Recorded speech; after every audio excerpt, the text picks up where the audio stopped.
Triggers, my friend, triggers are an emotional reaction that causes you to just go in this emotional frenzy, right? You can get really mad, you get really sad, you shut down, you get angry, you recluse.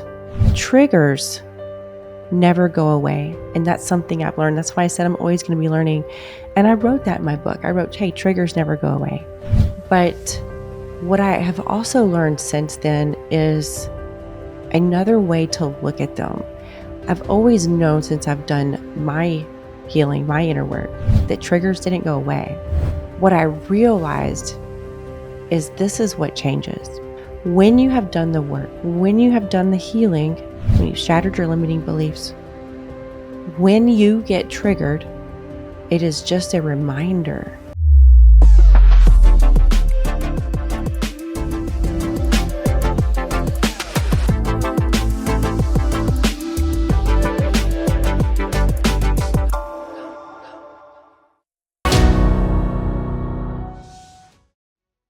Hello, Janna here, and welcome to my show, Revive with Janna. It's hard to believe that 2024 is pretty much gone. In fact, when you're listening to this, it might be 2025. If so, hope you had happy holidays, a Merry Christmas, and a very Happy New Year.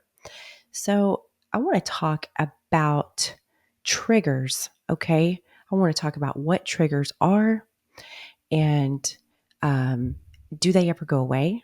How you can heal from them, and teach you all about it because triggers are very, very important.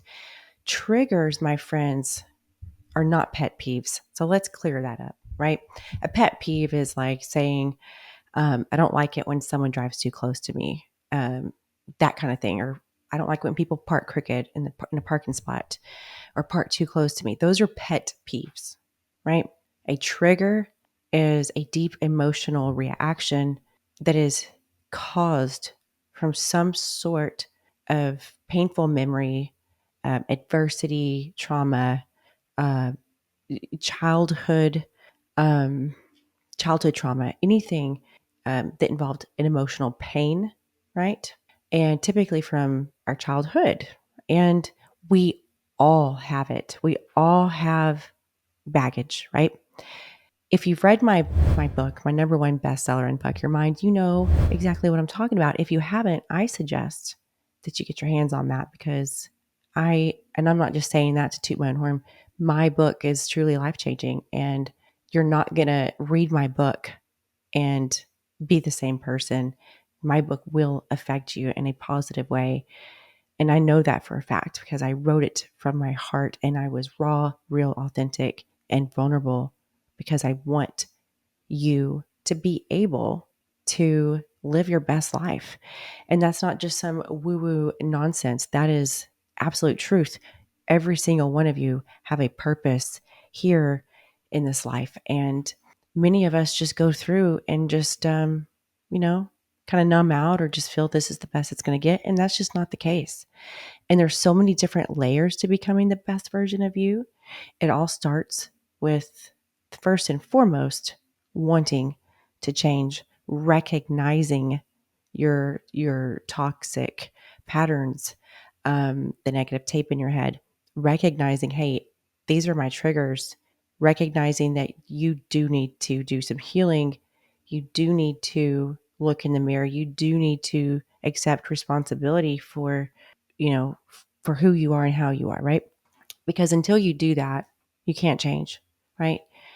And until you go through that process, you can't fully love yourself and accept yourself. And until that, you're always going to look for fulfillment from an external source when the only person that can truly give you fulfillment is first and foremost yourself.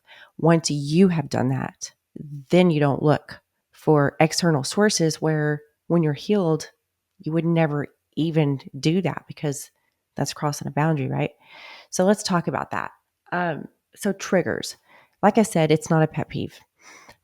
Triggers, my friend, triggers are an emotional reaction that causes you to just go in this emotional frenzy, right? You can get really mad, you get really sad, you shut down, you get angry, you recluse. Okay. Now, I will always be learning, right? I can be 100 years old. I'm still not going to know everything. And that's how it should be, because if you say, or you already know everything, no one else can teach me, especially if you're younger than me, then you have stopped learning, my friend, and you'll never grow anymore. And I say that because I talk about um, I talk about triggers in my book.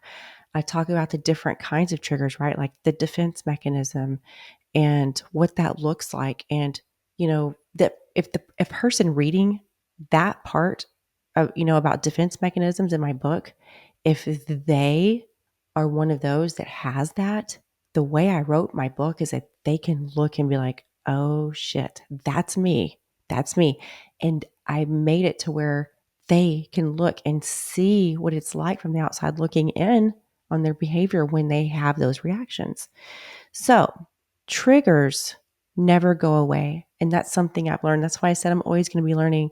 And I wrote that in my book. I wrote, hey, triggers never go away. But what I have also learned since then is another way to look at them. I've always known, since I've done my healing, my inner work, that triggers didn't go away. But what I realized is this is what changes. When you have done the work, when you have done the healing, when you've shattered your limiting beliefs, when you get triggered, it is just a reminder. In other words, you're not going to get all amped up or sad or shut down, or those things don't happen. Instead, you're just like, yeah, that I can feel that, like, I understand why that bothers me. I can feel that. Like, there's an understanding that goes along when you're triggered, because like I said, when you are healed, a trigger becomes a mind reminder. All right, I'm going to cut that for a minute. I'm going to go back to that sentence, Kiva, because I just messed that up. I was trying to say remainder, and I'm not doing math. So, okay. So, like I said before, when you're triggered, and you've done the inner work, you've done the healing, it is simply a reminder, right? You are able to understand why you felt the way you did, why you react certain ways, right? But it's not in a negative way anymore. I've been through so much abuse in my life, um, from a teenage girl, sexual, mental, emotional, physical, um, up until late 30s, and so that's a really long time. And it was by people that were supposed to love me, right? And I had a realization the other day, and I was talking to my best friend, Jennifer, on the phone, and I was like, Jennifer, I've always known that my husband today is my first healthy relationship with any man, brother, father, you name it. But I never thought about it this way, which is I have been abused since I was like 15 years old. Um, and there were a few things that happened before that, but that's nothing. I'm going to go into details. But that realization was like, holy shit, I'm 43.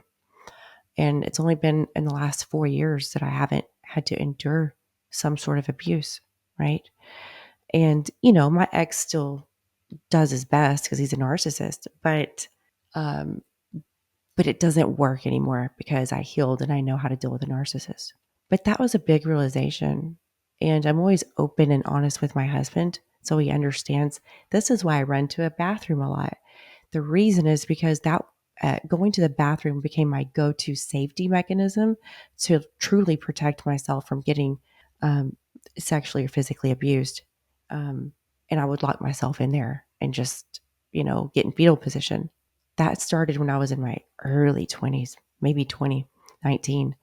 And so I realized, like, I've always known that's my safe place, but now it's more about that's what started it. That's why I go there. But now it's not because I feel like I need to protect myself. It's just like, it's a different kind of safe space. Like, this is where I can have a moment to myself. This is where I can calm down. This is where I can breathe. This is where I can recollect my thoughts. This is where I can prepare for a big interview, that kind of thing, right? So, see the difference? So, here's what the other thing. Like I said, if you've done the work, you've done the healing on your mindset, you still have the triggers because it's like, whoa, like you're all of a sudden you're on alert when whatever it is that triggers you happens, but it's a reminder. It doesn't have any negative effect on you. But what if you haven't done the work and you know what I'm talking about? When you are triggered, it sends you in a frenzy. You get mad, you get upset, maybe angry, sad, maybe all of it. You shut down. You just like go in a dark hole. That is called an activator. So if a trigger is an activator, that is where you need to go do the healing, the inner work. If a trigger is a reminder, you've done it. So if you've ever wondered, well, how do I know? First of all, each and every one of you know your triggers. You just do. You don't need to be like, well, that just bothers me because that's you're a trigger. It's a trigger. Figure it out. Do the healing. Everything you brush off is just waiting for you, right?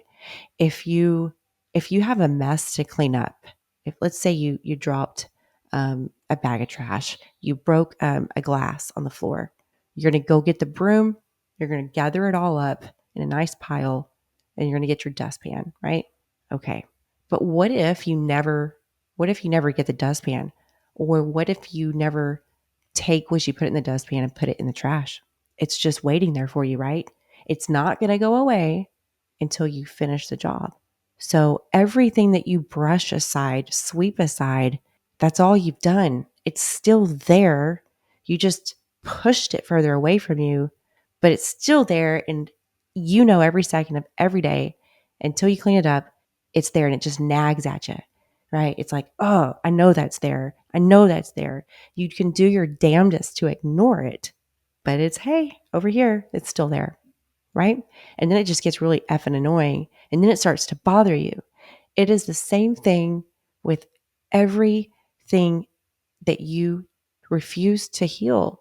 Everything that you don't want to deal with, you just brush it under the rug, leave it as an elephant in the room. It's not going anywhere. You just pushed it further away, made it a little harder to get to. And the sad thing is that you can't have a clean house until you empty that dustpan. You can't have a clean house until you fill up that dustpan and empty it. And it's just going to be nagging at you. And guess what else? It's going to keep getting dirty. You're going to keep having to sweep. You're going to keep having to clean. The mess is going to get bigger. It's going to pile up and pile up and pile up until you and only you take out the trash. It's time that you take out the trash that has become a toxicity within you, right? I feel like right then and there, I should have just been on stage and I just got a round of applause. So I'll pretend that happened.